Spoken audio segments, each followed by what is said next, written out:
نحمده ونصلي على رسوله الكريم اما بعد فاعوذ بالله من الشيطان الرجيم بسم الله الرحمن الرحيم رب اشرح لي صدري ويسر لي امري واحلل عقدة من لساني يفقهوا قولي ربنا لا تؤاخذنا ان نسينا او اخطأنا۔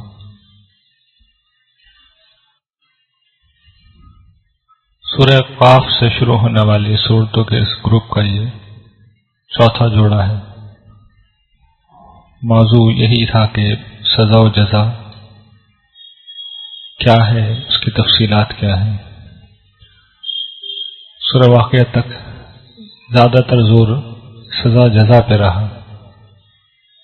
اس کے بعد سورہ حدید اور مجادلہ سے ایک اور ایلیمنٹ ایڈ ہو گیا ہے، بلکہ نمایاں ہو گیا، موجود تو پہلے بھی تھا۔ وہ یہ کہ سزا جزا کی اساسات کو واضح کیا جائے، وہ کیا بنیادیں ہیں جن پہ اللہ تعالی قیامت کے دن لوگوں کو سزا دیں گے اور جزا دیں گے۔ اس میں خاص کر رسول اللہ صلی اللہ علیہ وسلم کے دور میں پیش آنے والے متعدد واقعات کو لے کر ان کی بنیاد پر صحیح اور غلط طرز عمل کا بیان کیا گیا ہے۔ کل ہم نے سورہ حدید پڑھ لی تھی اور اس میں موضوع یہ تھا کہ ایمان کا مطالبہ تھا، اور ایمان کے ساتھ اطاعت اور انفاق جزا کی بنیادیں ہیں، جبکہ منافقت اور مخالفت حق یہ باعث سزا ہے۔ سورہ مجادلہ کا موضوع یہی آخری چیز ہے کہ حق کی مخالفت اللہ تعالیٰ کے نزدیک ایک ناقابل معافی جرم ہے۔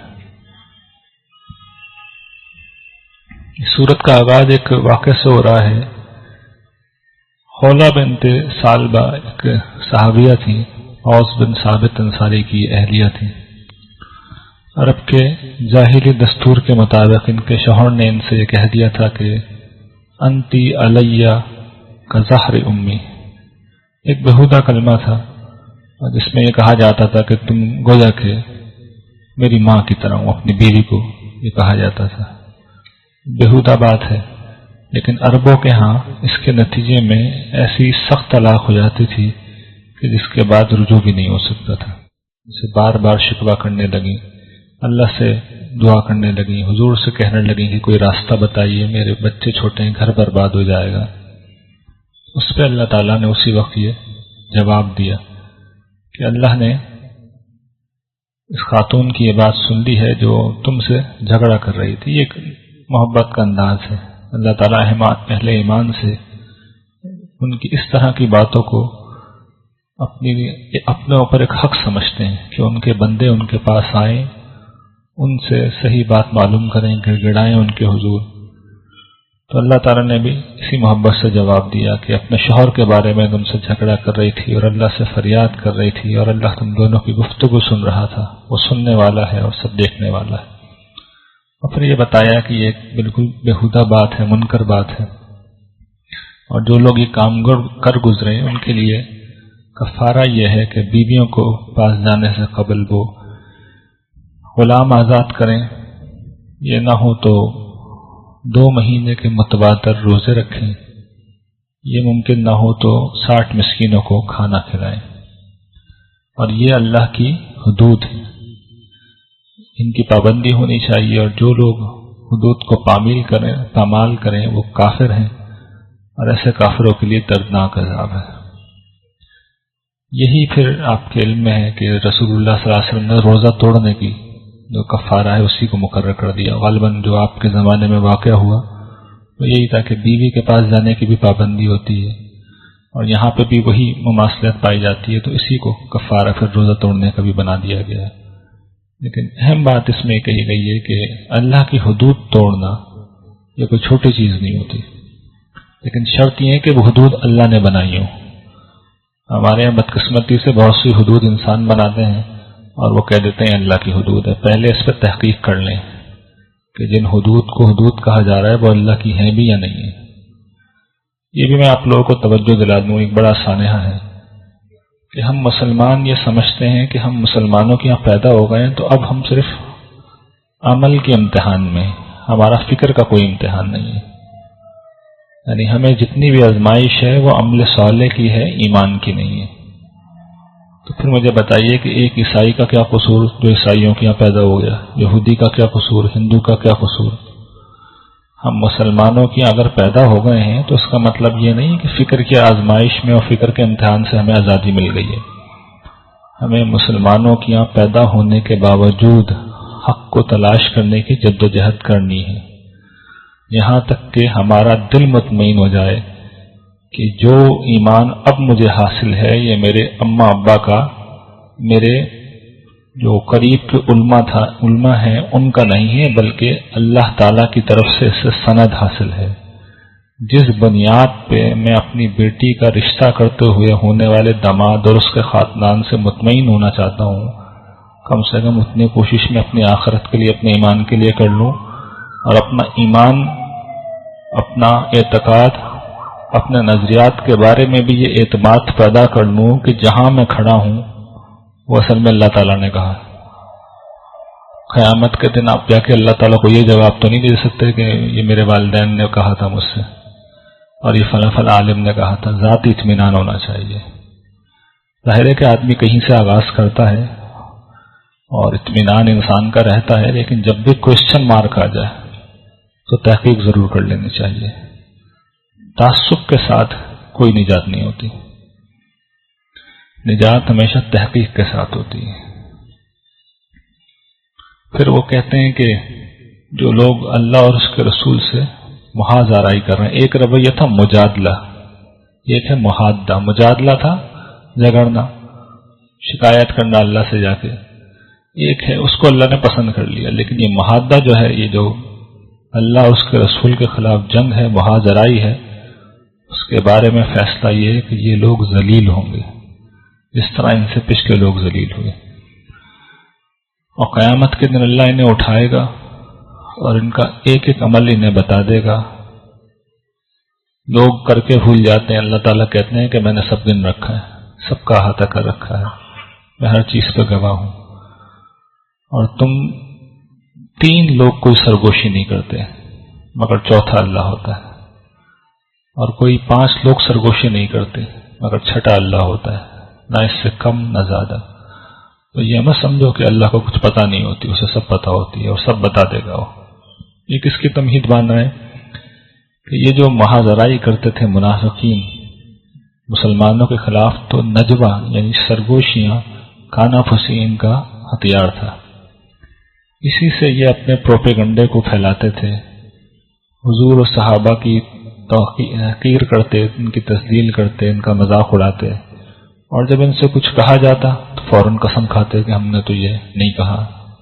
سورہ توبہ میں ہم یہ سارے رویہ دیکھ چکے ہیں. تو اسی حوالے سے اب کچھ احکام ہیں جو دیے گئے ہیں، کچھ رسول اللہ کی مجلس کے حوالے سے ہیں، کچھ سرگوشیوں کے حوالے سے.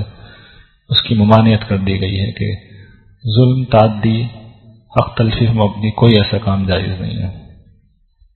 ان کا رویہ یہ تھا کہ یہودیوں کو دوست بناتے تھے مسلمانوں کو چھوڑ کے.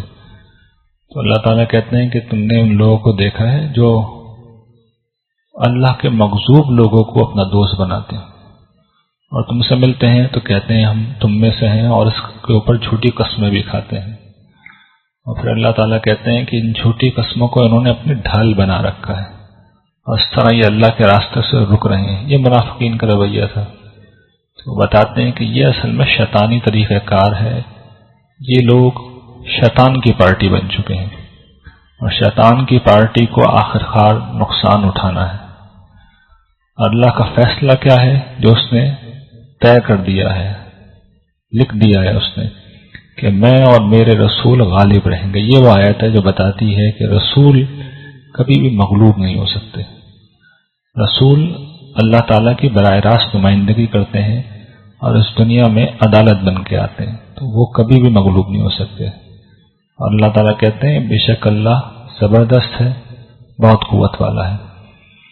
اور پھر وہ بتا رہے ہیں کہ تم کوئی ایسی قوم نہیں پاؤ گے جو اللہ اور آخرت پر یقین رکھتی ہو اور ان سے دوستی کرے جو اللہ اور اس کے رسول کے ساتھ محاذ آرائی کرتے ہیں.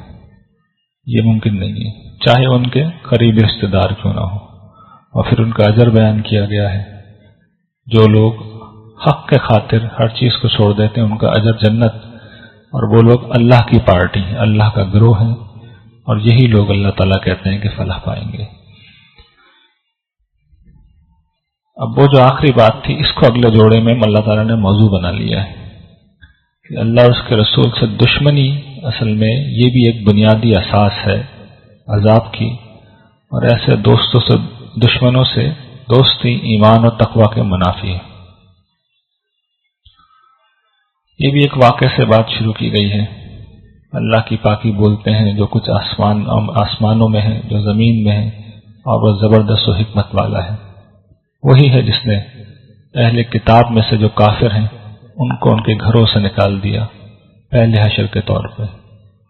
یہ بنی نذیر تھے، بنو نذیر تھے۔ یہودیوں کے 3 قبائل مکہ میں مدینے میں آباد تھے، بنو قینقاع، بنو نذیر اور بنو قریظہ۔ بنو قریظہ تو آخر میں نکلے جنگ احزاب کے وقت، قینقاع پہلے ہی نکل گئے تھے۔ یہ بنو نذیر تھے جو وہاں موجود تھے۔ انہوں نے رسول اللہ صلی اللہ علیہ وسلم کے خلاف ایک مکروہ سازش کی۔ حضور کسی موقع پہ ان کے ہاں گئے جنگ احد کے بعد، غالباً کسی قضیے کے طے کرنے کے لیے، تو انہوں نے یہ سازش کی کہ حضور ادھر آئیں اور یہ اوپر سے ایک مکان سے پتھر گرا دیں۔ اللہ تعالیٰ نے آپ کو متنبع کر دیا، آپ فوراً وہاں سے اٹھ کے واپس آ گئے، اور یہ چونکہ معاہدے کو عملاً توڑ دینا تھا تو انہیں الٹیمیٹم دیا گیا کہ تم مدینہ چھوڑ کے چلے جاؤ، تم رہ نہیں سکتے یہاں پہ۔ منافقین نے ان کی پیٹھ تھپتھپائی کہ نہیں، ہم تمہارے ساتھ ہیں اور تم بے فکر رہو، تمہاری جانب سے ہم لڑیں گے۔ مسلمانوں نے محاصرہ کر لیا۔ انہوں نے شروع میں تو کچھ کوشش کی کہ مزاحمت کریں، لیکن انہیں اندازہ ہو گیا کہ نتائج کیا نکلیں گے۔ اس کے بعد یہ لوگ وہاں سے سب مال و اسباب اپنا جتنا لے آ سکتے تھے لے گئے، اور باقی چیزیں پیچھے چھوڑ کے چلے گئے۔ تو اس کو اللہ تعالیٰ نے بیان کیا کہ ان لوگوں کا رویہ کیا تھا، اللہ اور اس کے رسول سے مخالفت، محاذ آرائی اور ان کی دشمنی پہ مبنی تھا۔ جو لوگ یہ رویہ اختیار کرتے ہیں اللہ تعالیٰ کہتے ہیں کہ ان کے لیے تو اللہ تعالیٰ سزا دینے میں بہت سخت ہے۔ یہ پہلے حشر کا ذکر ہوا تھا، یعنی پہلی دفعہ نہیں ان کے اوپر یہ عذاب مسلط ہوا۔ دوسرا حضرت عمر کے دور میں انہیں نکالا گیا سرزمین عرب سے، اور تیسرا یوم حشر کے دن یہ اسی طرح اللہ کی بارگاہ میں پکڑے ہوئے آئیں گے۔ اور پھر اللہ تعالیٰ وہاں پہ جو کہ مسلمانوں کو مال فہ حاصل ہوا تھا، ایک تو ہوتا مال غنیمت جو جنگ سے حاصل ہو، ایک جنگ کے بغیر حاصل ہوا مال فہ، اس کا حکم دیا گیا کہ کس طرح تقسیم ہوگا۔ اور اس میں پھر ایک بڑی خوبصورت بات انصار کے متعلق کہی گئی ہے کہ یہ وہ لوگ ہیں جو مہاجرین سے بڑی محبت کرتے ہیں اور ان کو اپنے اوپر ترجیح دیتے ہیں، ایثار کرتے ہیں۔ بڑی اس کی مثالیں آپ روایت میں، سیرت کی کتابوں میں دیکھ سکتے ہیں۔ اور چاہے خود یہ ضرورت مند ہو، اور جو اپنے آپ کو بخل سے، تنگ دلی سے، خود غرضی سے بچا گیا، وہی لوگ مفلح ہیں، کامیاب ہونے والے ہیں۔ اللہ تعالیٰ کے نزدیک جو کامیابی حاصل کرنے کا ذریعہ ہے، اس میں سے جو چند ذرائع انتہائی مؤثر ہے، ان میں سے ایک ایثار ہے، دوسروں کو اپنے اوپر ترجیح دینا۔ تو جتنے بھی نیک اعمال ہیں ان میں سے اس کا درجہ بہت بلند ہے، بہت بلند ہے، خاص طور پہ اس کا ذکر کیا گیا ہے۔ پھر ان منافقین پہ تبصرہ ہے جو اب بنو قریظہ کی پیٹھ تھپا رہے تھے کہ تم لڑو اور ہم تمہارے ساتھ ہیں۔ تو اللہ تعالیٰ کہتے ہیں کہ کیا تم نے ان کو نہیں دیکھا، منافقین میں سے ان لوگوں کو جو اپنے اہل کتاب بھائی بن سے یہ کہتے ہیں، اور جنہوں نے کفر کیا ہے ان اہل کتاب بھائی بن سے یہ کہتے ہیں کہ اگر تمہیں نکالا گیا تو ہم بھی چھوڑ دیں گے یہ جگہ، تمہارے ساتھ نکل پڑیں گے، اور تمہارے معاملے میں ہم کسی کی نہیں سننے کے، اور تم سے جنگ کی گئی تو ہم تمہاری مدد کریں گے۔ اور اللہ تعالیٰ سے تبصرہ کرتے ہیں کہ اللہ گواہی دیتا ہے کہ یہ جھوٹے ہیں، بزدل ہیں، یہ ان کے ساتھ بھی وہی کریں گے جو انہوں نے پچھلے یہودی گروہ کے ساتھ کیا تھا۔ پھر سورت کے آخر میں اللہ تعالیٰ مسلمانوں کو، خاص طور پر جو کمزور مسلمان تھے، انہیں متنبع کر رہے ہیں کہ یہ جو رویہ ایک ظاہر ہو رہا ہے اس کی اصلاح کر لو، وہ فرماتے ہیں کہ اہل ایمان اللہ سے ڈرو، اور تم میں سے ہر شخص یہ دیکھے کہ اس نے اپنے کل کے لیے آگے کیا بھیجا ہے۔ یہ میرے آپ کے لیے بھی بڑی نصیحت کی بات ہے، اور اللہ سے ڈرتے رہو، جو کچھ تم کرتے ہو اللہ کو سب خبر ہے۔ اور دیکھو ان لوگوں میں سے مت ہو جانا جنہوں نے اللہ کو بھلا دیا تو اللہ نے انہیں اپنی حیثیت کو بھلوا دیا۔ یہودیوں کی طرف اشارہ ہے، آگے بھی ذکر آئے گا ان کا کیا مقام و مرتبہ تھا۔ دنیا کی پیشوائی کے منصب پہ فائز تھے، لیکن جب اللہ کو بھولے تو اللہ انہیں بھول گیا، اللہ نے ان کو ان کی حیثیت بھلا دی، اور نتیجہ یہ نکلا کہ اب ان میں سے ہر طرح کے فسق کا ظہور ہوتا ہے، ہر طرح کے گناہوں کا ظہور ہوتا ہے۔ پھر اللہ تعالیٰ کہتے ہیں کہ دیکھو یہ جو آگ والے ہیں اور جنت والے ہیں نا، یہ برابر نہیں ہو سکتے، یعنی اعمال جن لوگوں کے اصحاب النار جیسے ہیں اور جن لوگوں کے اعمال اصحاب الجنہ جیسے ہیں، اہل جنت جیسے اعمال ہیں، دونوں برابر نہیں ہو سکتے۔ جن کے اعمال جنتیوں جیسے ہیں وہی کامیاب ہے۔ اس دنیا میں ہر آدمی کچھ نہ کچھ کر رہا ہے۔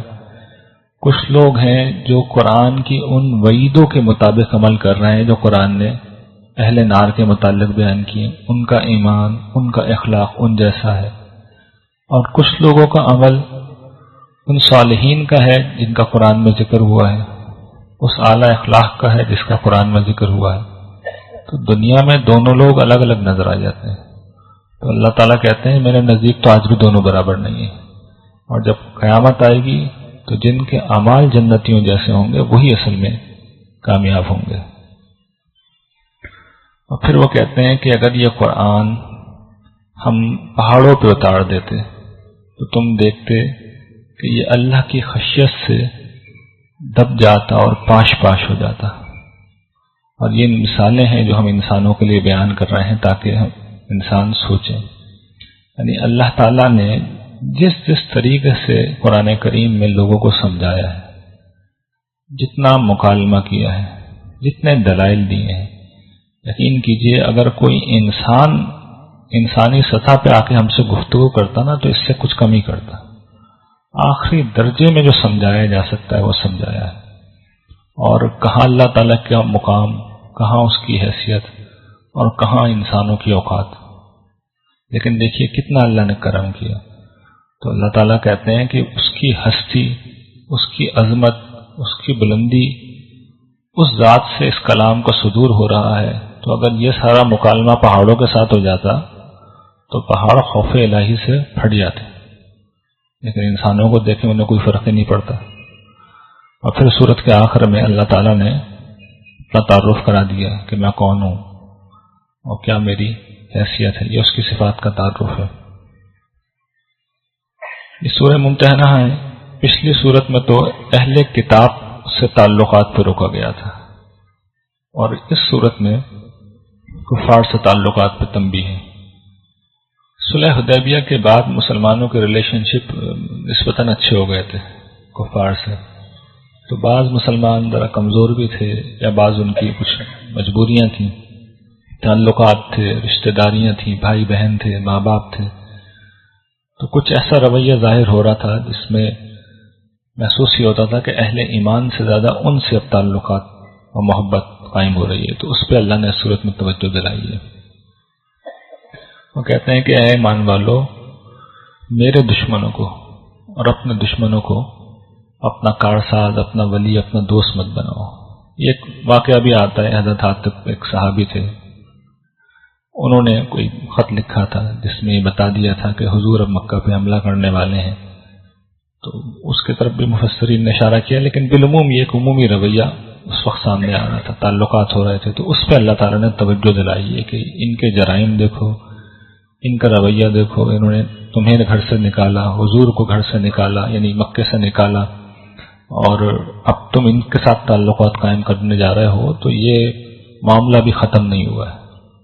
جب تک یہ ختم نہیں ہوتا، جب تک یہ اسلام قبول نہیں کر لیتے، تب تک نارمل ریلیشن شپ نہیں ہوں گے۔ اور جس وجہ سے تم کر رہے ہو اس پہ اب وہ تبصرہ کرتے ہیں کہ تمہاری رشتہ داریاں، تمہاری اولادیں قیامت کے دن تمہارے کچھ کام نہیں آئیں گی، اللہ تعالیٰ تمہارے درمیان جدائی ڈال دے گا۔ اب یہ مضمون آپ دیکھیں گے بہت آگے آئے گا انسان کا مال، انسان کے رشتہ دار، انسان کی اولاد ہے، انسان انہی کی خاطر سب کچھ کر رہا ہوتا ہے۔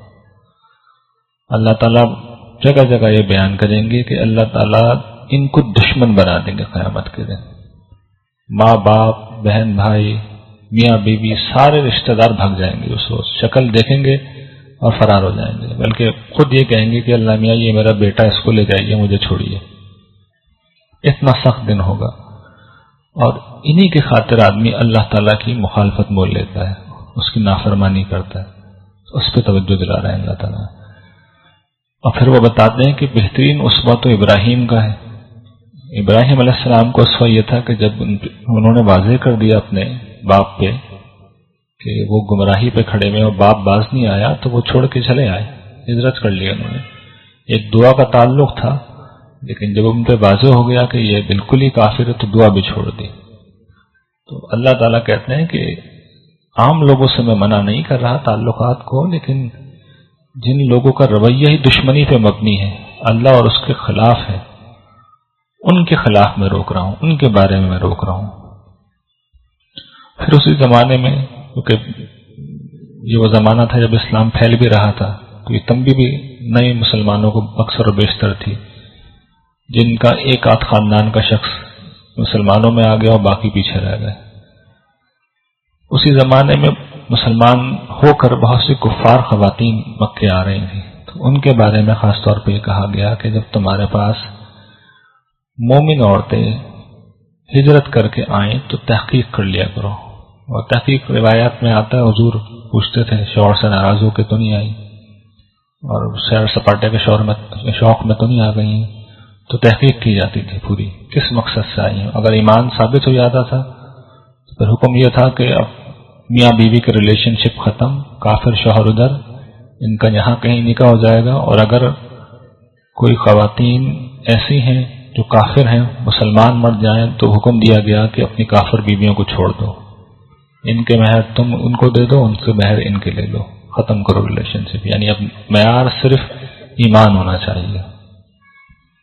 پھر یہ بیان کیا جا رہا ہے کہ جب مومن عورتیں نبی آپ کے پاس آئیں اور تم سے بیعت کر رہی ہوں، وہ اس بات پہ یہ بیعت لیتے تھے حضور خواتین سے، ایک نمبر 1 اللہ کے ساتھ کسی کو شریک نہیں کریں گے، دوسرا چوری نہیں کریں گے، تیسرا زنا نہیں کریں گے، چوتھا اپنے اولادوں کو قتل نہیں کریں گے، پانچواں اپنے ہاتھ پاؤں کے بیچ میں جو کچھ ہے اس سے متعلق کوئی بہتان نہیں تراشیں گے۔ مراد یہ ہے کہ یہ صنفی معاملات میں کوئی تہمت نہیں لگائیں گے۔ یہ صنفی اعضاء جو کہ ہاتھ پاؤں کے درمیان میں ہوتے ہیں، تو نہ صرف زنا بلکہ اس سے بھی کم درجہ کا کوئی معاملہ ہے تو کسی پہ الزام نہیں لگائیں گے، اور تمہاری کسی معروف کے معاملے میں نافرمانی نہیں کریں گے۔ پچھلی 5 چیزیں منکرات تھیں جتنی بھی گنوائی گئی تھی، اور معروف کی ساری چیزوں کو ایک ہی حکم میں بیان کر دیا کہ جو بھی بات حضور کہیں گے تو اس کو یہ مانیں گی اور اس کی اطاعت کریں گی۔ اور یہ بھی قرآن کے ان مقامات میں سے جو یہ بتاتے ہیں کہ بنیادی چیزیں اللہ تعالیٰ کے نزدیک کیا مسئلہ ہوتی ہیں۔ اگر ہمارے یہاں شرک ہو رہا ہے، چوریاں ہمارے یہاں عام ہیں، چوری سے مراد شاید ذہن میں ہم لوگوں کے کوئی چور ڈاکو ہی آتا ہو، ہم لوگ بجلی چوری کرتے ہیں تو ہمیں لگتا ہے وہ کام ہی نہیں ہو رہا، تو اللہ کے نزدیک تو وہ بھی چوری ہے۔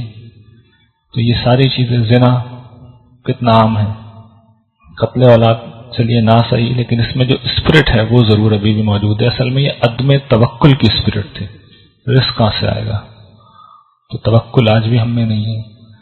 بہتان یہ بھی ہمارے یہاں معمول ہے، کسی کے متعلق کچھ بھی کہہ دیا، تو یہ سب چیزیں ایسی ہیں کہ جس کے بارے میں متنبہ رہنا چاہیے۔ اور پھر اللہ تعالیٰ کہتے ہیں اس پہ جب وہ بیعت کر لیں تو تم ان سے پھر بیعت لے لو اور پھر معافی کی اللہ سے ان کے لیے درخواست کرو، اللہ بہت معاف کرنے والا ہے۔ پھر وہ کہتے ہیں اہل ایمان ان لوگوں کو دوست مت بناؤ جن پہ اللہ کا غضب ہوا ہے، اور وہ آخرت سے ایسے ہی مایوس ہیں جیسے کہ کفار اصحاب القبور سے مایوس ہیں۔ یعنی جس طرح وہی کہتے ہیں کہ قبر والے نہیں اٹھائے جائیں گے، تو اسی طریقے سے ان لوگوں کے بھی ایمان لانے کا کوئی امکان نہیں ہے۔ یعنی جن کے بارے میں اللہ کا فیصلہ ہو چکا ہے، جن کی دشمنی عداوت واضح ہے، ان سے دوستی نہ کرو. یہ ہمارے یہاں اس کو بھی میں واضح کر دوں، دور جدید میں ایک مسئلہ ہو گیا غیر مسلموں سے ریلیشن شپ. آپ غور کر لیجئے، اللہ تعالیٰ نے ریزن بتایا ہے. غیر مسلموں سے، چاہے کافروں چاہے اہل کتاب، وہ مشاقہ کر رہے ہوں کس کے ساتھ؟ اللہ اور اس کے رسول کے ساتھ محادہ کر رہے ہوں، دشمنی، محاذ آرائی، تب ہے یہ معاملہ. عام لوگوں کے حوالے سے یہ بات نہیں ہے. اگلا جوڑا اس میں یہ بتایا جا رہا ہے کہ رسول اللہ صلی اللہ علیہ وسلم کی اطاعت، آپ کی نصرت و اعانت، یہی اصل میں مطلوب ہے. اور جس طرح یہودیوں نے آپ کی تکذیب کی اور نافرمانی کی، وہ اللہ تعالیٰ کے نزدیک نامطلوب ہے اور یہ جہنم میں لے جانے والا رویہ ہے. اس کا آغاز بھی اللہ کی تسبیح سے ہی ہوتا ہے، اور پھر اللہ تعالیٰ تنبیہ کرتے ہیں کہ اے اہل ایمان، تم وہ کہتے کیوں ہو جو کرتے نہیں ہو. اور یہ چیز اللہ کے نزدیک بڑی غضب والی ہے، ناراضی والی ہے کہ تم وہ کہو جو نہ کرو. منافقین کا رویہ تھا، بڑے بڑے دعوے، جہاد کا موقع آنے دیں اور انفاق کا موقع آنے دیں، موقع آیا تو کہہ کے پیچھے ہٹ گئے. تو یہ چیز آج بھی ہمارے اندر پائی جاتی ہے کہ کچھ بھی کہہ دیتے ہیں، کرنے کا موقع آتا ہے تو پیچھے ہٹ جاتے ہیں. تو اللہ تعالیٰ کہتے ہیں کہ یہ چیز میرے غضب کو بھڑکا دینے والی ہے. آدمی کو وہی بات کہنی چاہیے جس میں کرنے کا حوصلہ ہو. اور پھر کہتے ہیں کہ اللہ تو پسند کرتا ہے ان لوگوں کو جو اس کی راہ میں سیسا پلائی ہوئی دیوار کی طرح جہاد کرتے ہیں. یہ منافقین اصل میں صحابہ کرام کی سیسا پلائی ہوئی دیوار میں ایک رخنا تھے، کمزور اینٹیں تھے، اور ان کے ذریعے سے دشمن کچھ بھی وار کر سکتا تھا. تو بار بار انہیں تنبیہ کی جا رہی ہے. یہ کچھ یہودیوں نے حضرت موسیٰ کے ساتھ بھی کیا تھا، اس پہ تنبیہ کی گئی. حضرت عیسیٰ جیسے نبی آئے تو انہوں نے ان کے متعلق بھی یہ کہہ دیا کہ یہ تو جادوگر ہیں. حضرت عیسیٰ کو بھی انہوں نے یہی کہا تھا، جادوگر ہیں. اور حضرت عیسیٰ کے متعلق اللہ تعالیٰ نے اب یہ واضح کر رہے ہیں کہ وہ تو ایک عظیم خوشخبری لے کے آئے تھے، بشارت لے کے آئے تھے ایک بڑے رسول کی. وہ کہتے ہیں جو میرے بعد آئے گا اور اس کا نام احمد ہوگا. حضرت عیسیٰ نے نام لے کے حضور کی پیشگوئی کی تھی، انتہائی تفصیل سے آپ کے متعلق بتائے تھے، اور ساری کوششوں کے باوجود نصارہ کی، آج بھی ان کی کتابوں میں لکھا ہوا ہے، سارے انہوں نے کوششیں کر لی، لیکن اس سب کے باوجود بھی واضح نشانیاں آج بھی موجود ہیں، انجیل میں موجود ہیں. حضرت عیسیٰ کا جو خواب ہے مکاشفہ، اس میں موجود ہیں، جس میں وہ بڑی تفصیل بیان کرتے ہیں. عیسائی کیا کرتے ہیں؟ تعویل کرتے ہیں اس کی. وہ یہ کہتے ہیں اصل میں یہ مسیح کی آمد ثانی کا ذکر ہے. عیسائیوں نے حضور کا نام تو حذف کر دیا وہاں سے، لیکن انہوں نے اب تعویل اس کی یہ کر لی ہے کہ یہ مسیح کی آمد ثانی کا ذکر ہے. وہ جو الفاظ ہیں انجیل کے کہ دنیا کا سردار اب آ رہا ہے اور مجھ میں اس کا کچھ بھی نہیں ہے، اور اس طرح کے اور بھی بہت سی چیزیں کہ میں اب جا رہا ہوں اور دوسرے مددگار کو تمہارے پاس بھیجوں گا. وہ ان کی تعویل کرتے ہیں کہ مسیح کی آمد ثانی کا تذکرہ ہے، لیکن قرآن نے بالکل بتا دیا کہ حضور کا نام لے کے پیشگوئی کی گئی ہے. اور اب یہ جو بھی کر لیں، اللہ تعالیٰ اپنے فیصلے کا اعلان کر رہے ہیں کہ اس نے اپنے رسول کو بھیجا ہے ہدایت اور دین حق کے ساتھ، تاکہ اسے تمام ادیان پر غالب کر دے، اور یہ مشرکوں کو چاہے کتنا ہی ناگوار کیوں نہ ہو. یہ پھر وہی پیشگوئی ہے جو پوری ہو گئی ہے. یہ میں دہرا دوں، پوری ہو گئی ہے، اس کو پورا نہیں ہونا ہے، پوری ہو گئی ہے. سرزمین عرب کے مشرکوں کے بارے میں اور وہیں کے ادیان کے بارے میں یہ پیشگوئی تھی، اور یہ ابھی بڑے مسلمان کمزور تھے، ان کا غلبہ نہیں ہوا تھا. اس وقت پیشگوئی یہ کی جا رہی ہے کہ یہ کچھ بھی کر لیں، کتنا بھی زور لگا لیں، اللہ تعالیٰ غالب کر کے رہے گا. اور چند برسوں کے اندر اللہ نے یہ کر دیا. تو یہ ان مقامات میں سے جو حضور کی سچائی کا ایک بہت بڑا ثبوت ہے. اور پھر وہ جو آخری بات اب کہہ رہے ہیں کہ اہل ایمان، کیا تمہیں بتاؤں وہ تجارت جو تمہیں دردناک عذاب سے بچا لے؟ تم اللہ پر ایمان لاؤ، اس کے رسول پر، اور اس کی راہ میں جہاد کرو، اپنے مالوں کے ساتھ، اپنی جان کے ساتھ. یہ تمہارے لیے بہتر ہے اگر تم جانتے ہو.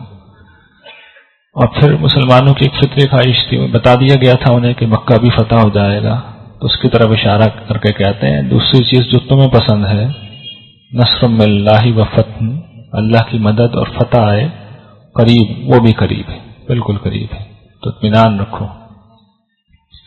وقت ہو گیا ہے، انشاءاللہ باقی اس سے ہم اگلے سیشن میں دیکھیں گے۔ وآخر دعوانا الحمدللہ رب العالمین۔